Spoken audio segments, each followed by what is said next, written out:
Welcome back, and in today's video I'll be showing you how to use any emoji in message tapbacks on your iPad running iOS 18.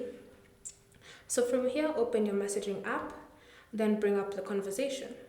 So normally, before, when you had the option for tapback, you would long press on the message and then you would only have this row of emojis you could use.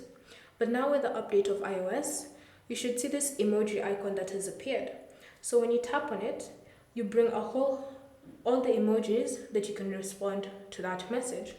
So you have all of these options to choose from.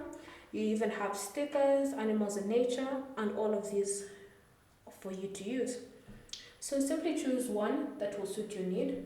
So like that. Then you've responded with a tapback using the emoji that you've just chosen. Thank you for watching. If you have any questions or comments, leave them down below and we'll get back to you.